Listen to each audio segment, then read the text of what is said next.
굿모닝, 에스티 전도사입니다. 오늘도 주의 말씀으로 활짝 여는 밝은 날 시작합시다. 기도하겠습니다. 살아계신 하나님 아버지 감사드립니다.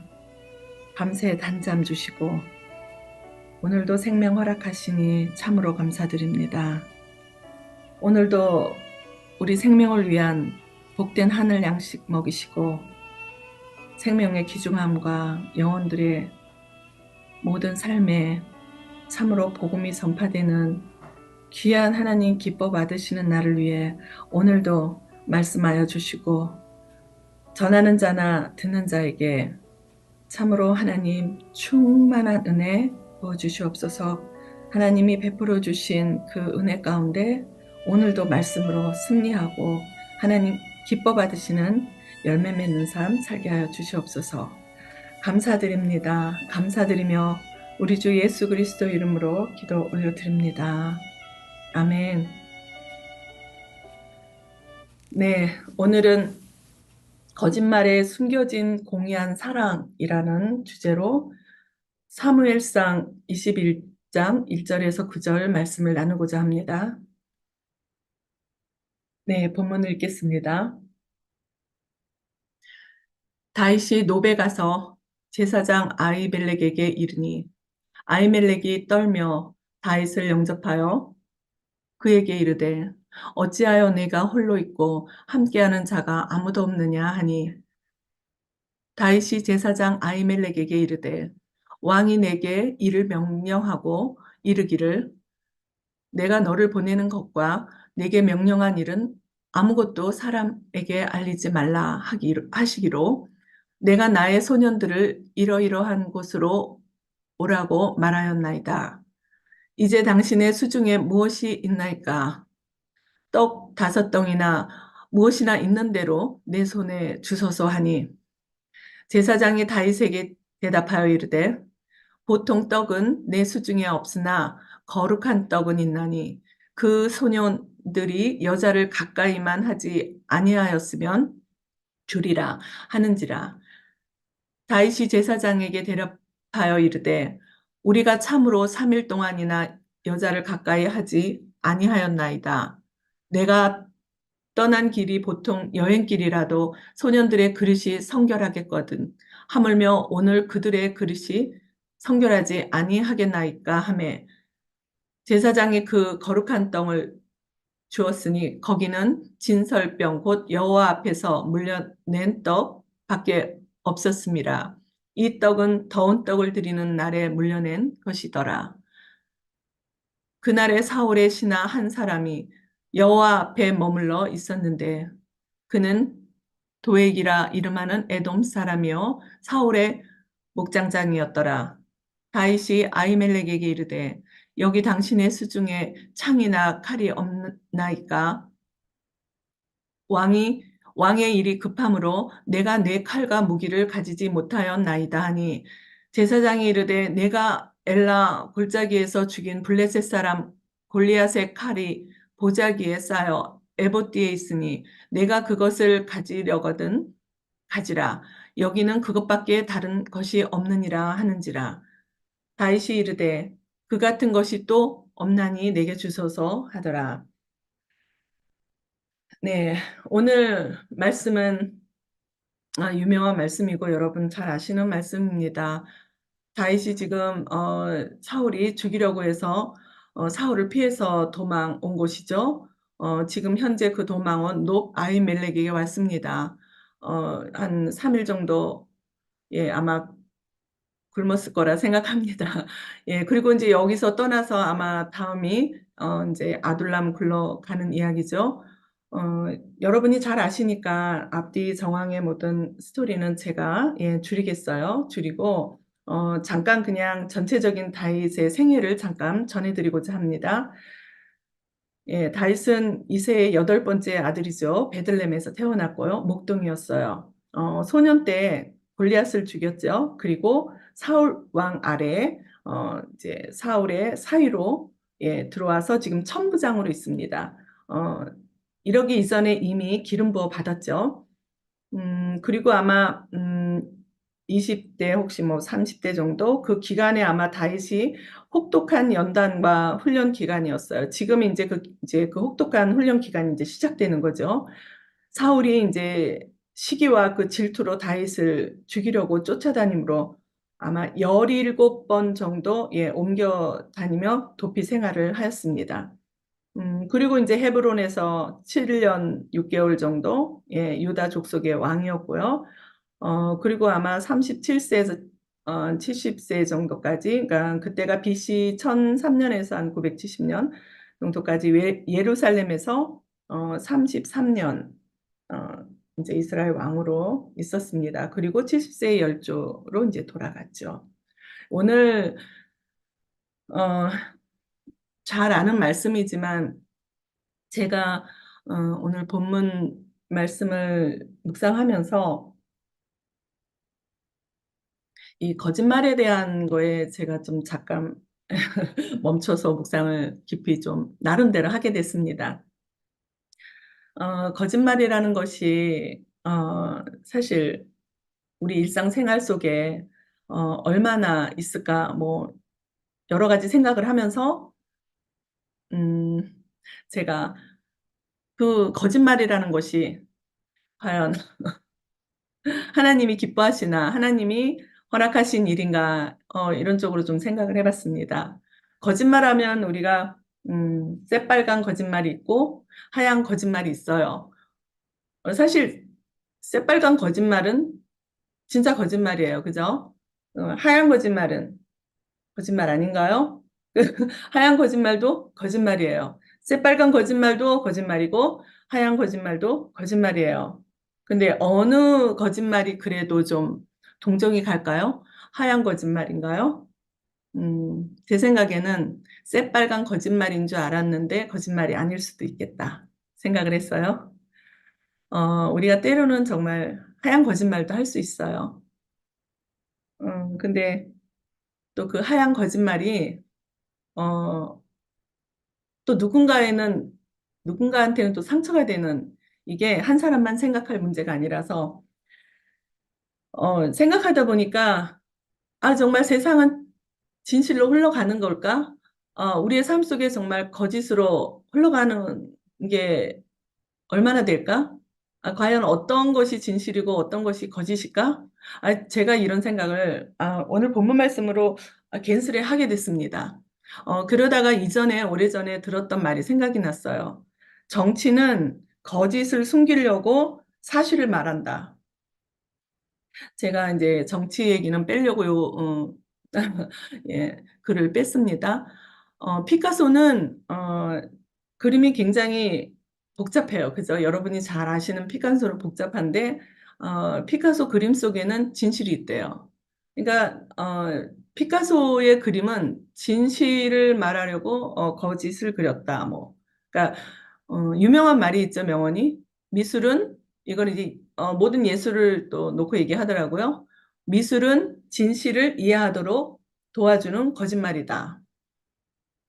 이 말에 이해가 되시는 분도 있고 이해가 안 되시는 분도 있을 거예요.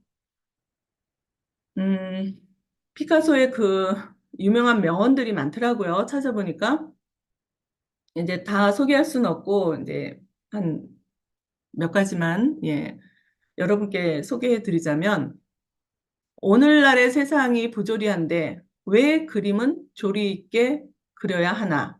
피카소는 한 14세, 15세 때는 그림을 정상으로 그렸어요. 우리가 보기에 정상적인 누구나 그릴 수 있는 그림을. 근데 그 이후에 이제 그림이 좀 복잡해졌죠. 피카소는 이런 생각을 했던 거예요. 또 그리고 창조의 모든 행위는 파괴되어 시작한다. 나는 보이는 것을 그리지 않고 생각하는 대로 그린다. 그러니까 피카소는 아마 15세 이후로 아마 굉장히 사람에 대한 심리적인 걸 많이 생각했던 것 같아요. 그래서 본인은 생각하는 대로 그렸다 그랬어요. 피카소의 그림은 그래서 더 어렵게 만드는 어떤 혼돈 같지만 사실 자세히 살펴보면 이해를 하고자 하는 그러니까 감정을 그 생각한 대로 표현해 냈구나. 이런 예, 이해가 됐어요. 조리 있게 그려내는 그 세상 속, 그러니까 사람 속은 다 진실이 왜곡된 가면을 쓴 세상 아닌가 저는 이런 생각을 했어요. 근데 그 가면이 다 또 나쁜 건 아니라는 생각도 했어요. 정말 어, 상처 주지 않기 위해서 왜 하얀 가면을 쓸 수도 있고 자기의 어두운 속을 그러니까 감추기 위해서 그죠? 나쁜 가면을 쓸 수도 있고. 그래서 피카소의 그림을 한번 여러분께 소개를 해보자 합니다. 여러분도 한번 거짓말에 대해서 생각하면서 또 피카소의 그림을 보면서 피카소가 왜 이런 복잡한 그림을 그렸을까? 우리 한번 생각해봐요. 피카소가 진실을 이해하도록 도와주는 거짓말인 그림. 보세요. 이 그림은 이집트 벽화처럼 보이는 그 대상이 갖고 있는 본질적인 그 요소들, 한눈에 보일 수 있게 그린 그 이집트 벽화처럼 그린 거예요. 그러니까 눈의 정면, 뭐 머리의 측면, 얼굴의 정면, 입의 측면 이제 그런 요소들로 그렸어요. 이게 다 볼 수 있게끔. 그러니까 그 사람의 마음을 다 볼 수 있게끔이라고 할 수 있을까요? 그러니까 눈에 보이지 않는 내면의 세계의 그 여러 얼굴을 그린 거예요. 그러니까 눈에 보이지 않는 그 감정마저 분해하여 그 재조립하여 눈으로 볼 수 있게 그 감정을 표현한 거예요. 그 감정을 표현한 부분은 굉장히 색상, 색조, 뭔가가 극대화 예, 되어 보이죠? 그런 느낌이 보이죠? 음, 그래서 제가 피카소 그림을 요번에 또 한 번 자세히 보면서 진실을 이해해 보려고 예, 생각하면서 봤어요. 봤더니 피카소는 여자가 8명이었죠. 결혼한 여자는 2명이었는 걸 알고 있어요. 근데 사실 그렇게 우리가 겉으로 보기에 좋은 여자들은 아니었던 것 같아요. 피카소가 많이 시달렸던 것 같은데, 사실 그 여자들의 그 마음속의 감정, 여러 감정들을 표현한 건데, 지금 우리가 눈으로 보이기에는 굉장히 막 화가 나 있는 표정도 있고, 슬픈 표정도 있고, 그렇지만 그렇게 아마 그 여자들이 말할 때 표정 이런 걸 살폈던 것 같아요. 감정에서 나오는 표정과 말들. 근데 그 속에는 그 여자의 진심은 그게 아니었을 수 있다. 진심은 그게 아닌데 표정과 말이 저렇게 나간 거야. 내 진심이 전달이 안 돼서 눈물 나는 그런 표정. 저 나름대로 여러 가지를 생각해 봤어요. 그러니까 진심은 말과 행동에 다르게 전달이 된 게 많을 수 있다 이런 생각을 했죠. 예를 들어서 또 상황과 그 관계를 고려하자니 진실이 그렇더라도 예, 그 상황에서 내가 진실이 아닌 그 다른 어떤 행동으로 그 사람을 위하는 우리의 말과 행동도 있어요. 그러면 어떤 게 진실일까요? 뭐 사고가 났는데 사고를 저지른 건 맞아. 그럼 팩트야. 그렇지만 그 사람을 위해서 도와주려고 그걸 덮어준다. 그러면 논리적인 분들은 그건 아니야 하겠지만 예, 사람을 관계를 중요시하는 분들은 설사 사실이 그렇다 해도 도와주겠죠. 그럼 그 도와준 거는 진실일까 거짓일까? 거짓된 걸까? 이런 생각도 해봤습니다. 음, 그래서 다윗의 거짓말, 다윗이 그 위대한 다윗이 정말 하나님과 마음이 합한 다윗이 정말 신정 왕국을 세운 그 다윗이 어떻게 그 순간 거짓말을 하고 예, 떡과 진설병에 올린 그 떡과 또 특히 골리앗이 갖고 있던 칼을 가져갈 수 있을까? 이런 논란이 좀 있었죠. 근데 제가 다시 본문을 보면서 생각한 것은요. 어, 다윗이 거짓말을 한 건 사실이에요. 사울에게 도망와서 두려웠어요. 두려워서 자기 목숨을 위해서, 생명을 위해서 살아야 되니까 거짓말을 했어요. 음, 사실 그때 당시는요, 이런 말도 있어요. 어떻게 골리앗의 돌팔매질로 칼도 없이 골리앗을, 죽여놓고, 어떻게 또 그런 사람이 두려워서 그 칼을 달라고 그럴 수 있을까? 근데 저는 그 부분을 그렇게 생각 안 했습니다. 그 당시에는 모든 전쟁에 필요한 게 칼이었어요. 그 이후의 세계는 총이었죠. 전쟁할 때. 지금 그때는 칼이었어요. 사실 전쟁에 나가서 이기고 돌아올 땐 그 칼로 다 이기고 돌아왔는데 왜 다윗이 그 순간에 두려워서 도망가는 그 상황에서 그 골리앗의 칼을 가져간 게 왜 잘못되게 보일까? 이런 생각도 해봤어요. 저는 잘못되게 보인다고 생각 안 했어요. 당연히 칼을 가져가야죠. 근데 살아야 되니까 어떤 일이 벌어지지 모르니까 칼로 또 싸울 수 있어야 되잖아요. 그거는 뭐 믿음의 사람으로서 어떻게 그러냐라는 눈으로 볼 수 있는 건 아닌 거라는 생각을 했습니다. 그리고 며칠을 굶었는데 먹어야죠. 예, 그래서 저는 다윗의 거짓말이 사실 팩트로 봤을 때는 잘못된 거지만, 예, 하나님의 관점으로 봤을 때는 어떻게 생각했을까? 이런 여러 가지 생각을 했습니다. 그래서 다윗은, 어, 임기응변이 아니었나 생각했습니다. 살아야 되니까. 그 순간, 임기응변으로, 예, 살아남아야 했던, 예, 처사였다고 저는 봅니다. 그 다윗의 임기응변은 살기 위한 거짓말, 또 살리기 위한 거짓말이 아니었나 저는 이렇게 생각했습니다.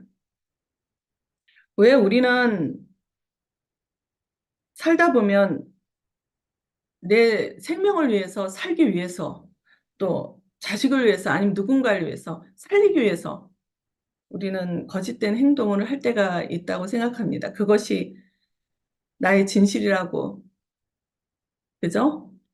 나의 진심은 그렇지만 어쩔 수 없는 하얀 거짓말도 할 수 있고, 살기 위해서 내가 어쩔 수 없이 거짓말 할 수도 있고, 예, 이런 생각을 했습니다. 다윗은 임기응변으로 살기 위한 거짓말을 했다. 그리고 왜 살리기 위한 거짓말이었냐? 저는 다윗이 아둘람 굴로 갔을 때, 그 당시에, 어, 어떤 사람들이 다윗에게 왔죠? 다윗에게는 정말 소외되고, 예, 도망자들, 빚진 자들, 억울한 자들, 이런 사람들이 다윗에게 몰려서 군사들이 됐잖아요. 그러면 다윗은 그 마음속에 하나님 나라를 위한 또 하나님과 마음이 이미 합해져 있는 사람으로 그 미래를 보면서 그런 생각을 했던 것 같아요. 그래서 다윗은 일단 하나님 나라에 대한 꿈을 꾸고 있었던 사람 아닌가. 그래서 그 순간 내가 살아야 돼, 일단. 내가 살고 봐야 돼. 그리고 난 하나님 나라의, 왕이 될 사람이야. 라는 생각을 안 했을까요? 나는 백성을 살려야 돼.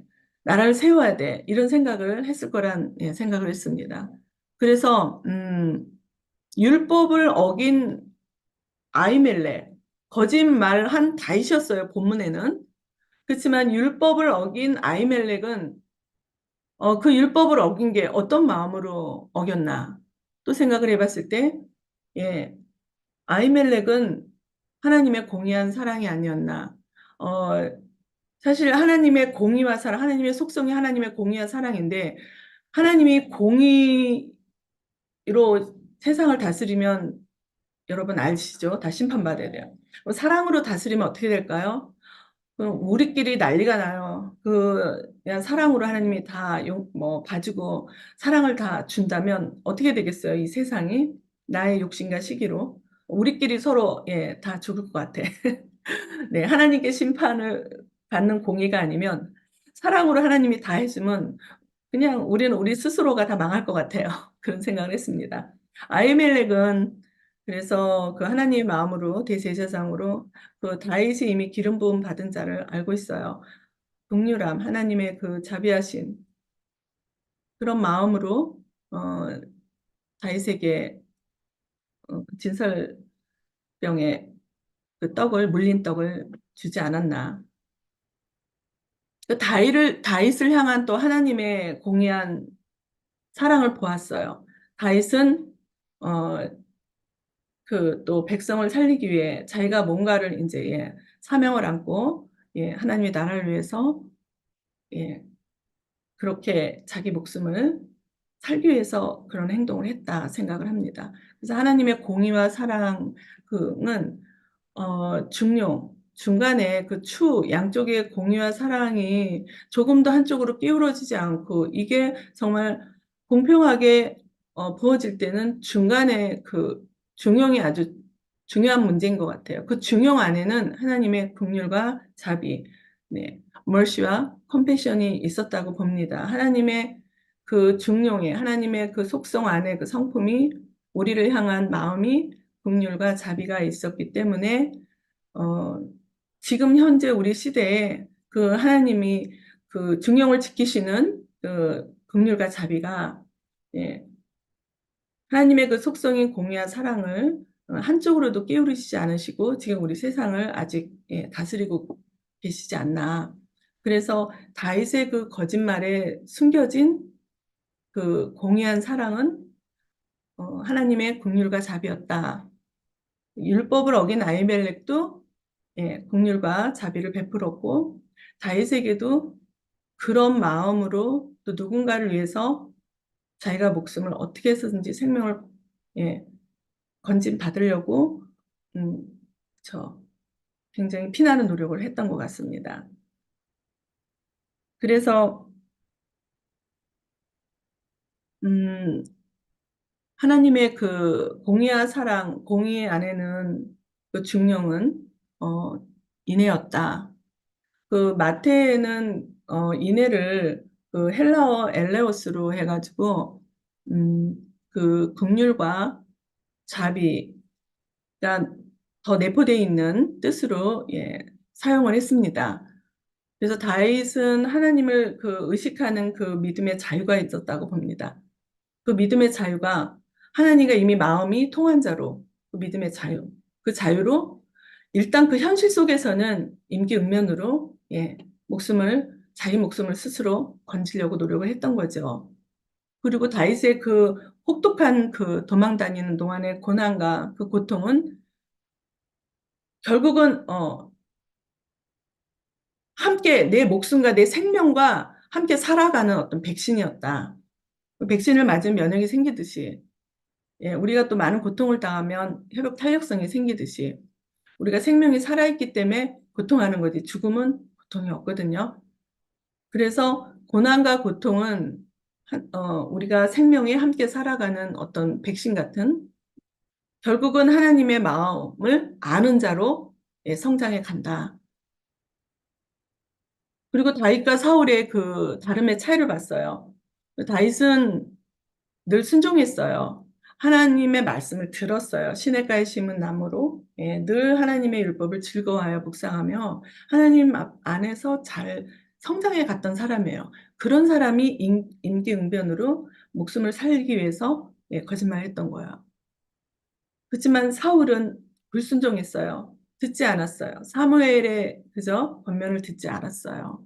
그래서 사무엘에게 들은 말이 사무엘상 그 15장 앞에 이제 22절을 보면 그러죠. 순종이 제사보다 낫고 듣는 것이 순양의 기름보다 나으니 라는 말을 받게 됐어요. 근데 다윗은 그렇지 않았어요. 다윗은 항상 하나님한테 물어보고 항상 순종했어요. 그 순종했던 사람이 사울에게 쫓길 때 그 얼마나 굶고 배고프고 두려웠으면, 그리고 장군이었어요. 장군들이 어딜 가면 칼을 갖고 다녀야죠. 당연히.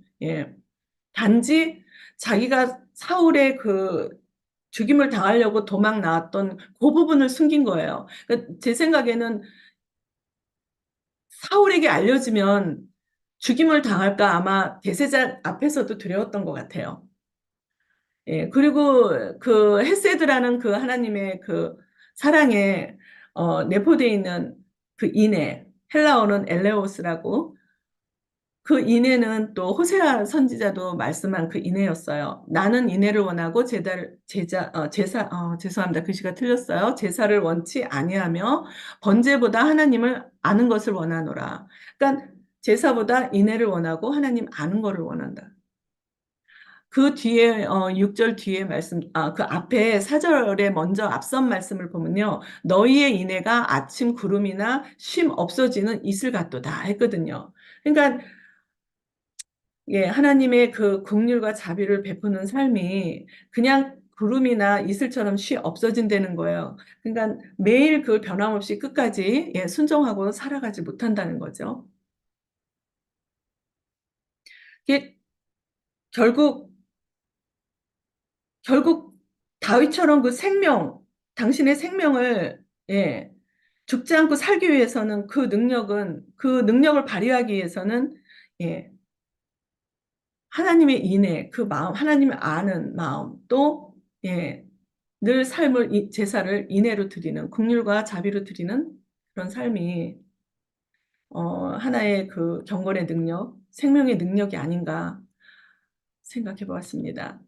예, 그래서 결국은 예, 하나님 마음을 알아가는 그 마음을 갖고 있는 자는 내 생명을 구하기 위해서 또 생명을 살리기 위해서 하는 그 우리의 그 어쩔 수 없는 임기응변에 대해서는 하나님께서는 지켜봐 주시는 거 아닌가. 그래서 결국 하나님 마음은 오직 생명, 오직 생명을 살리는 일로 오셨다는 거. 또 다시 떠오르게 했습니다. 예수님도 우리 생명을 위해서 오셨잖아요. 음, 죄인을 구하러 온다 그랬어요. 의인을 구하러 온 게 아니라. 건강한 자는 쓸데없고 병든 자 쓸데 있다고 했고.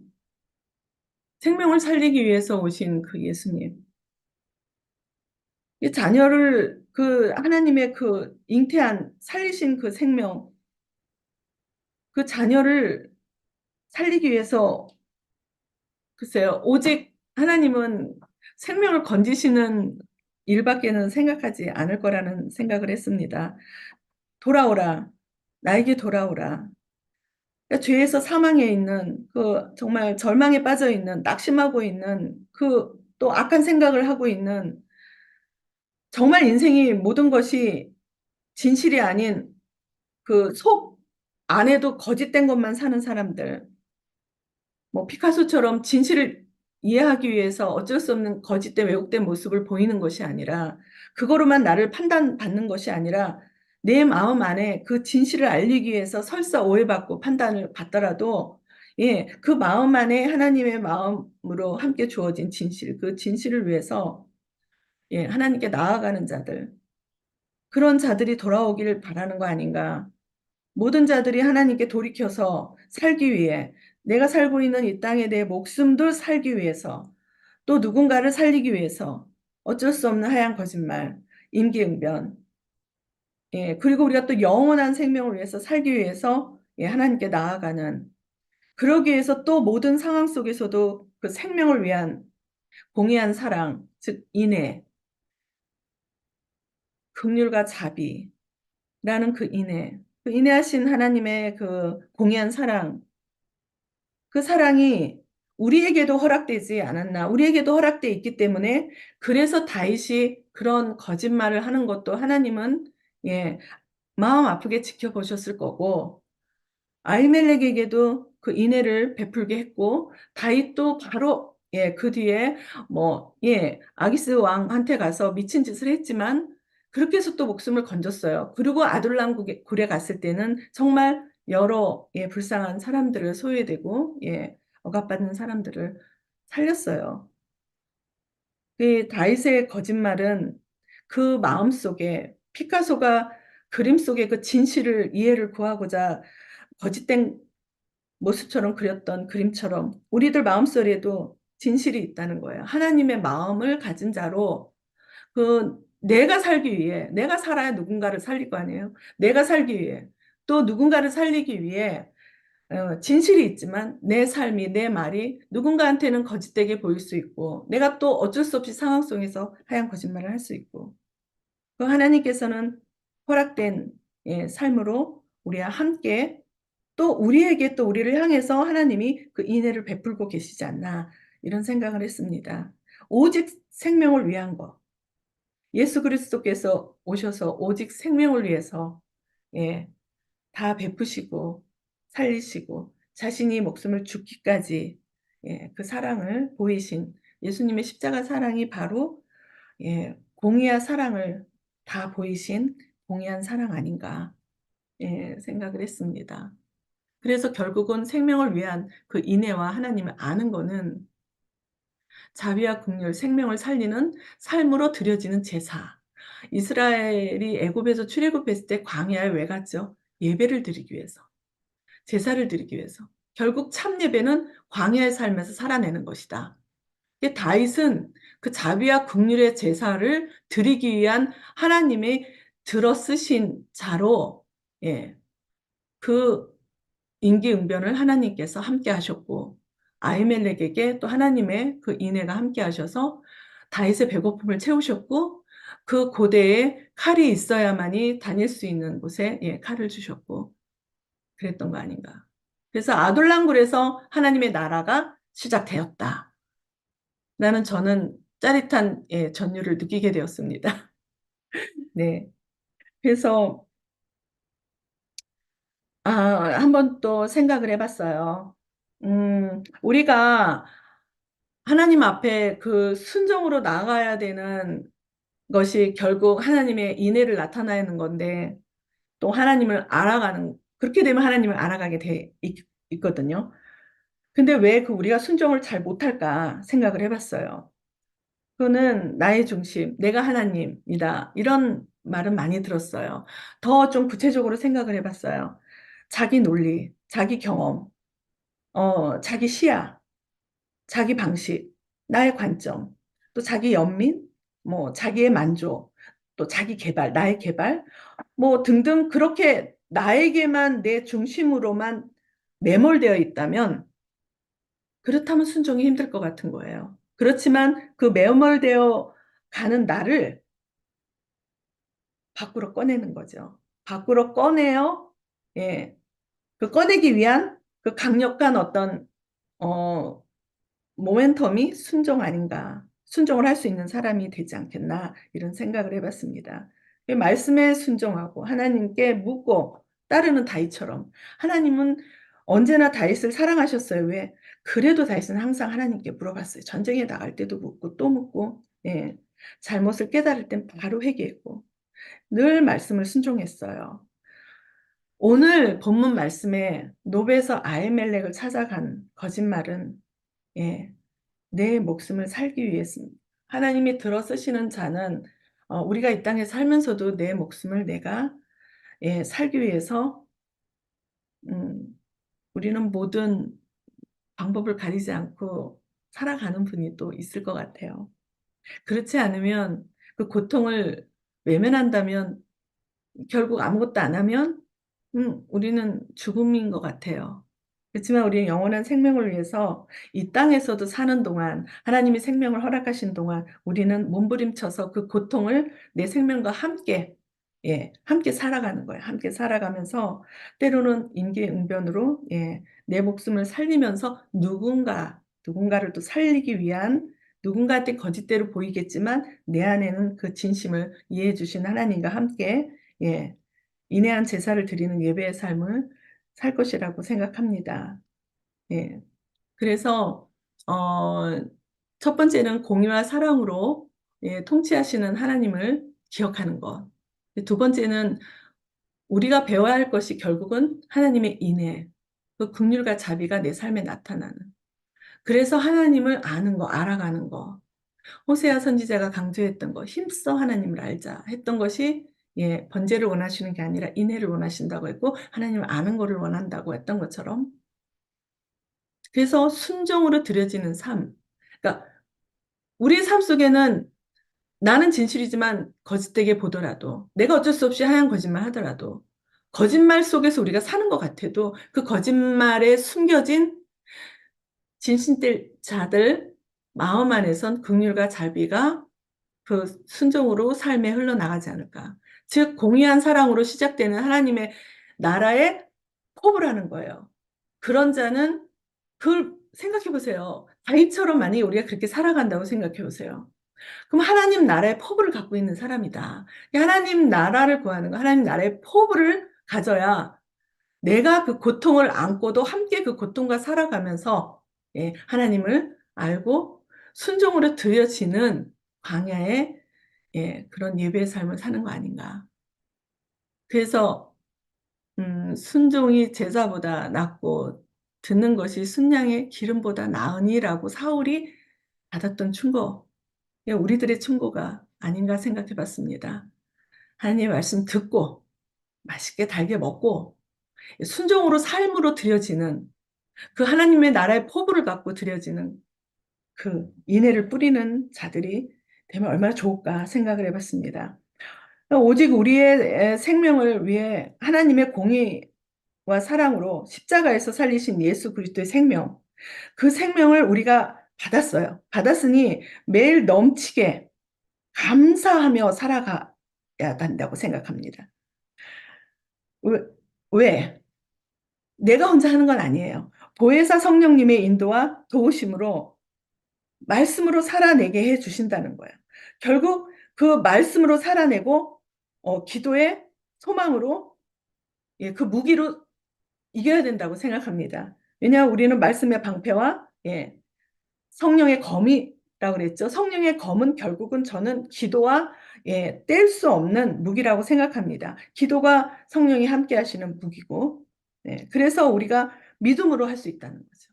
말씀으로 살아내고 기도로 싸워 이기는 거예요. 성령이 함께 하시니 믿음으로 충분히 살아낼 수 있다고 믿습니다.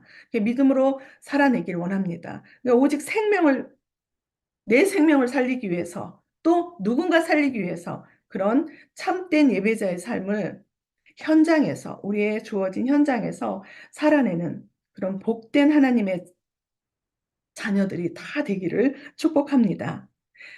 그래서 하나님이 기뻐 받으시는 열매를 사모하는 그런 사모하는 오늘도 사모하는 자로 순종과 인애로 하나님을 알아가는 그런 은혜가 넘치는 예배자의 삶, 승리하는 삶 살아내기를 축복합니다.